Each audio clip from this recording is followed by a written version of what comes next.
வணக்கம். இன்றைக்கி நம்ம பார்க்க போகிற சமையல் என்னென்னு பார்த்தீங்கன்னா, ஒரு சைடிஷ் ரெசிபி தான் பார்க்க போகிறோம். இட்லி, தோசை, ஊத்தப்பம் எல்லாத்துக்கும் தொட்டு சாப்பிட்ற மாதிரி ஒரு 4 வகையான சட்னியும் ஒரு சாம்பார் ரெசிபி தான் பார்க்க போகிறோம். எல்லாமே நல்லா டேஸ்ட்டாகவும் இருக்கும், வித்தியாசமாகவும் இருக்கும்.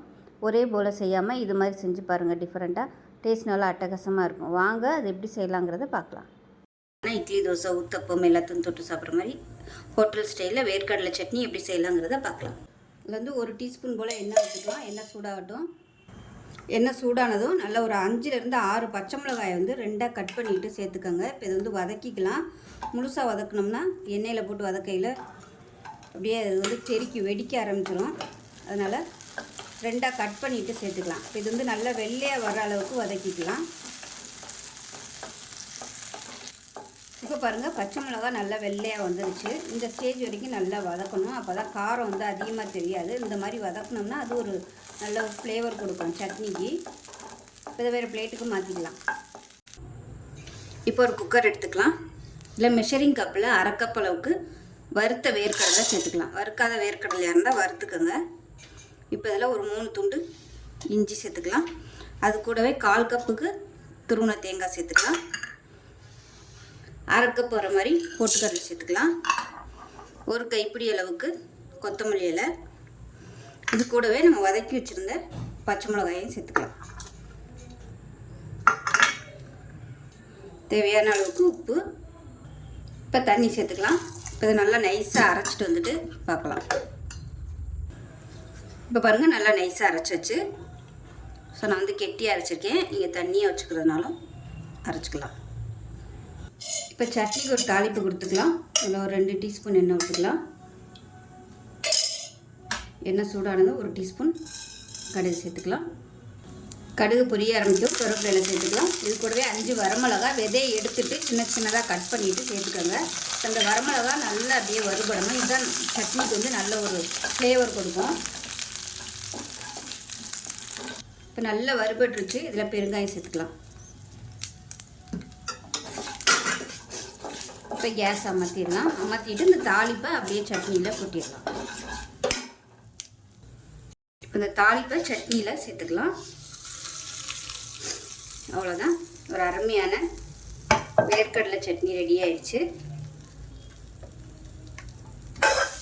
இட்லி, தோசை, ஊத்தப்பம் எல்லாத்துக்குமே சூப்பராக இருக்கும் இந்த சட்னி. ஸோ நம்ம அந்த பச்சை மிளகாய் வந்து நல்லா வதக்கிக்கிறதுனால டேஸ்ட்டு சூப்பராக இருக்கும். ஸோ இதே மாதிரியே செஞ்சு பாருங்கள். செஞ்சு பார்த்துட்டு எப்படி இருந்துச்சுங்கிறத சொல்லுங்கள். வீடியோ பிடிச்சிச்சுன்னா லைக் பண்ணுங்கள், கமெண்ட் பண்ணுங்கள், சேனலை சப்ஸ்கிரைப் பண்ணுங்கள், பக்கத்தில் பெல் பட்டனையும் ப்ரெஸ் பண்ணுங்கள். நன்றி. சின்ன வெங்காயம் போட்டு வேர்க்கடலை சட்னி டேஸ்ட் நல்லா அட்டகாசமாக இருக்கும். வாங்க எப்படி செய்யலாங்கிறத பார்க்கலாம். கப்பில் 1 கப் அளவுக்கு பச்சை வேர்க்கடலை சேர்த்து நல்லா வறுத்துக்கலாம். இப்போ வேர்க்கடலை நல்லா வறுபட்டுருச்சு. வேறு பிளேட்டுக்கு மாற்றிக்கலாம். இப்போ அதே கடாயில் ஒரு 2 டீஸ்பூன் எண்ணெய் விட்டுக்கலாம். இப்போ இதில் 10லேருந்து ஒரு 12 சின்ன வெங்காயம் முழுசாக அப்படியே சேர்த்துக்கலாம். இது கூடவே 5 பல் பூண்டு சேர்த்துக்கலாம். காரத்துக்கு ஏற்ற மாதிரி மிளகாய் சேர்த்துக்கலாம். நான் வந்து 10 வரமிளகாய் எடுத்துருக்கேன். சின்னதாக இருக்கிறதால 10 எடுத்துருக்கேன். இது கூடவே ஒரு சின்ன துண்டு புளி சேர்த்துக்கலாம். இப்போ ஒரு கைப்பிடி கருவேப்பிலை சேர்த்துக்கலாம். இப்போ 1/4 கப் அளவுக்கு துருவின தேங்காய் சேர்த்துக்கலாம்.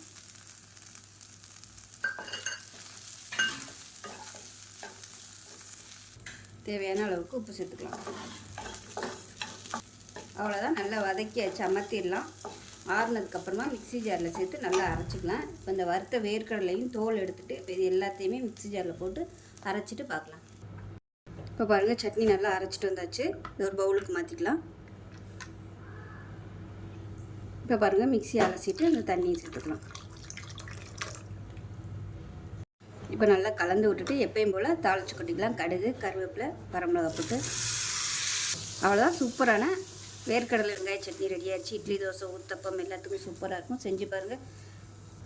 செஞ்சு பார்த்துட்டு எப்படி வந்துச்சுங்கிறத சொல்லுங்கள். வீடியோ பிடிச்சுன்னா லைக் பண்ணுங்கள், கமெண்ட் பண்ணுங்கள், சேனலை சப்ஸ்கிரைப் பண்ணுங்கள், பக்கத்தில் பெல் பட்டனையும் ப்ரெஸ் பண்ணுங்கள். நன்றி.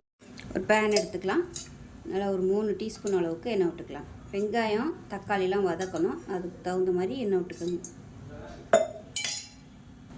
இப்போ பாருங்கள், எண்ணெய் நல்லா சூடாயிருச்சு. 1 டேபிள் ஸ்பூன் உளுந்து சேர்த்துக்கலாம். 1 டேபிள் ஸ்பூன் கடலைப்பருப்பு சேர்த்துக்கலாம். அடுப்பு மீடியத்தில் வச்சுக்கோங்க. இது கூடவே காரத்துக்கு தகுந்த மாதிரி பச்சை மிளகாய் சேர்த்துக்கலாம். நான் வந்து ஒரு 10 பச்சை மிளகாயை 2ஆக உடச்சிட்டு வச்சுருக்கிறேன். முழுசாக போட்டிங்கன்னா அப்படியே வெடிக்கும். இப்போ தான் சேர்த்துக்கலாம். அது கூடவே ஒரு 5 பல் பூண்டு சேர்த்துக்கலாம். இப்போ இதில் ஒரு கை அளவுக்கு சின்ன வெங்காயம் சேர்த்துக்கலாம். இது வந்து சின்ன சின்னதாக இருக்குது, அதனால் அப்படியே சேர்த்துக்கிறேன். பெருசாக இருந்துச்சுன்னா ஒரு 15 சின்ன வெங்காயம் சேர்த்துக்கோங்க. இந்த வெங்காயம் நல்லா வதங்கட்டும். அப்போ தான் சட்னி நல்லா வாசமாக இருக்கும். வெங்காயமும் பச்சை மிளகாயும் நல்லா வதங்கணும். இப்போ பாருங்கள், வெங்காயம் நல்லா அப்படியே கண்ணாடி மாதிரி வதங்கிருச்சு. இந்த ஸ்டேஜில் மீடியம் சைஸாக ஒரு தக்காளி சேர்த்துக்கலாம். தக்காளி இல்லாமல் புளி சேர்த்துக்கலாம். அதுக்கு பதிலாக நான் தக்காளி சேர்த்துருக்கேன். இப்போ தக்காளி லேசாக வதங்கிடுச்சு. ஒரு கை அளவுக்கு கொத்தமல்லி சேர்த்துக்கலாம். இப்போ இதில் ஒரு 2 ஸ்பூன் அளவுக்கு துருவன தேங்காய் சேர்த்துக்கலாம். தேங்காய் ரொம்ப சேர்க்க வேணாம். இது வந்து சும்மா ஒரு பைண்டிங்காக மட்டும்தான். இந்த அளவுக்கு சேர்த்துக்கினா போதும். காமத்திடலாம் கேஸு. இப்போ இதில் உப்பு சேர்த்துக்கலாம். சேர்த்துட்டு நல்லா நைஸாக அரைச்சிட்டு பார்க்கலாம். இப்போ பாருங்கள், சட்னி நல்லா நைஸாக அரைச்சாச்சு. ஒரு பவுலில் சேர்த்துக்கலாம். இப்போ மிக்ஸி அலசிட்டு தண்ணி சேர்த்துக்கலாம். இட்லிக்குனா நல்லா தண்ணியாக வச்சுக்கோங்க. தோசைக்குனா நீங்கள் கெட்டியாகவே வச்சுக்கலாம். இப்போ எப்பயும் போல் கடுகு, உளுந்து, கருவேப்பிலை, பெருங்காயம் போட்டு தாளித்து போட்டுக்கலாம். அவ்வளோதான், அருமையான பச்சை மிளகா தண்ணி சட்னி ரெடி ஆகிடுச்சு. டேஸ்ட்டு சூப்பராக இருக்கும். நீங்கள் ஒரு தடவை இது மாதிரி செஞ்சு பாருங்கள். தேங்காய் போடுறது பதிலாக நீங்கள் பொட்டுக்கடலை சேர்த்திங்கனாலும் நல்லாயிருக்கும் டேஸ்ட்டு. ஸோ இட்லிக்கெலாம் சாப்பிட்டு பாருங்கள், சாப்பிட்டுக்கிட்டே இருப்பீங்க. நல்லா காரசாரமாக சாப்பிடணும்னு நினைக்கிறவங்க இந்த சட்னி சாப்பிடுங்க, சூப்பராக இருக்கும். ஆனால் பச்சை மிளகாய் மட்டும் நல்லா வதக்கணும், அப்போ தான் உங்களுக்கு டேஸ்ட் நல்லா இருக்கும். ஸோ இந்த வீடியோ பிடிச்சினா லைக் பண்ணுங்கள், கமெண்ட் பண்ணுங்கள், சேனலை சப்ஸ்கிரைப் பண்ணுங்கள், பக்கத்தில் பெல் பட்டனையும் ப்ரெஸ் பண்ணுங்கள். நன்றி. வாங்க இந்த சாம்பார் எப்படி செய்யலாங்கிறத பார்க்கலாம். குக்கர் எடுத்துக்கலாம். இதில் மெஷரிங் கப்பில் ஒரு 1/2 கப் அளவுக்கு துவரம்பருப்பு சேர்த்துக்கலாம். இது கூடவே 1 டேபிள் ஸ்பூன் அளவுக்கு பாசிப்பருப்பு சேர்த்துக்கலாம். இப்போ இதை நல்லா வாஷ் பண்ணிட்டு வந்துடலாம். இப்போ நல்லா கழுவிட்டு வந்துட்டு தண்ணி சேர்த்துக்கலாம். இப்போ இன்னும் கொஞ்சம் தண்ணி சேர்த்துக்கலாம். இப்போ இதில் 1 கப் வர மாதிரி பூசணிக்காய் சேர்த்துக்கலாம். மஞ்சள் பூசணிக்காய். இது கூடவே ஒரு 10 சின்ன வெங்காயம் அப்படியே முழுசாக சேர்த்துக்கோங்க, நல்லா வாசனையாக இருக்கும்.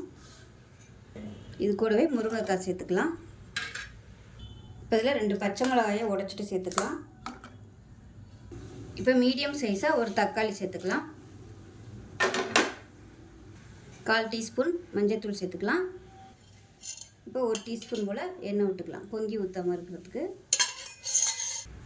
இப்போ இதில் கொஞ்சமாக உப்பு சேர்த்துக்கலாம். இப்போ மூடி வச்சுட்டு நல்லா ஒரு 5 விசில் விட்டுட்டு ஸ்டீம் போனதுக்கப்புறம் பருப்பு எப்படி இருக்குன்னு பார்க்கலாம்.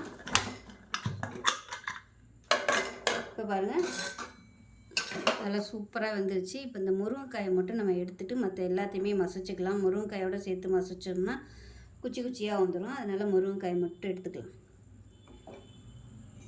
இப்போ பாருங்கள், முருங்கைக்காய் எல்லாத்தையுமே எடுத்துட்டேன். இப்போ மேஷர் வச்சு நல்லா மசிச்சு விட்டுக்கலாம். நம்ம போட்டிருக்க அந்த பரங்கிக்காய் எல்லாத்தையுமே நல்லா மசிச்சு விட்டுக்கலாம். இப்போ தான் டேஸ்ட்டாக இருக்கும். இப்போ அதாவது பருப்பு, வெங்காயம், தக்காளி எல்லாத்தையுமே நல்லா மசிச்சாச்சு. அவ்வளோதான், தனியாக இருக்கட்டும். இப்போ வேறொரு கடாயை வச்சுக்கலாம். தேவையான அளவுக்கு எண்ணெய் சேர்த்துக்கலாம். எண்ணெய் நல்லா சூடாயிருச்சு. 1 டீஸ்பூன் கடுகு, உளுந்து சேர்த்துக்கலாம். 1 டீஸ்பூன் சீரகம் சேர்த்துக்கலாம். ஒரு 3 வரமிளகாய் வாசனைக்காக சேர்த்துக்கலாம். ஒரு 4-5 வெந்தயம் சேர்த்துக்கலாம். கொஞ்சமாக கருவேப்பிலை சேர்த்துக்கலாம். கடுகு எல்லாமே நல்லா பொரிய ஆரம்பிக்குது. இப்போ வெங்காயம் சேர்த்துக்கலாம். ஒரு 10 சின்ன வெங்காயம், ஒரு கைப்பிடி அளவுக்கு பெரிய வெங்காயம் சேர்த்துருக்கேன். பொடியாக நறுக்கிட்டு அதை சேர்த்துக்கலாம்.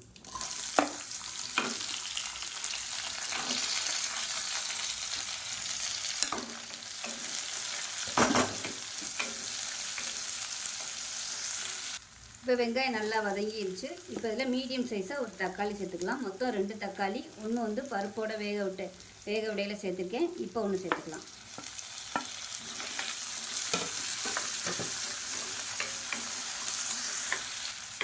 இப்போ பாருங்கள், தக்காளி நல்லா மசிய ஆரம்பிச்சிருச்சு. இந்த ஸ்டேஜில் நம்ம எடுத்து வச்சுருக்க அந்த பருப்பை சேர்த்துக்கலாம். அப்படியே இப்போ தண்ணி சேர்த்துக்கலாம். நல்லா கலந்து விட்டுடலாம். இப்போ நல்லா கலந்து விட்டுட்டு கொதிக்கட்டும். இப்போ நம்ம எடுத்து வச்சுருக்க இந்த முருங்கைக்காயை சேர்த்துக்கலாம்.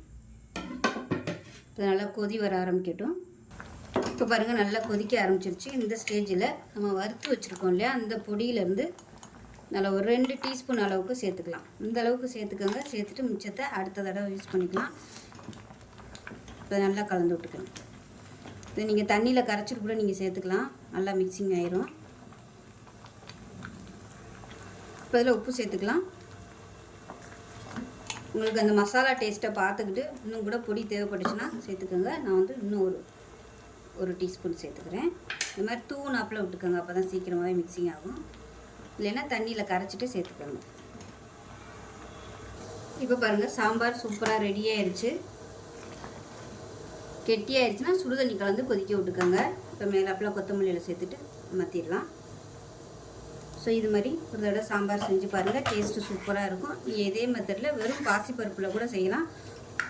பாசிப்பருப்பு அதிகமாக போட்டு துவரம் பருப்பு கொஞ்சமாக போட்டு கூட செய்யலாம், நல்லாயிருக்கும்.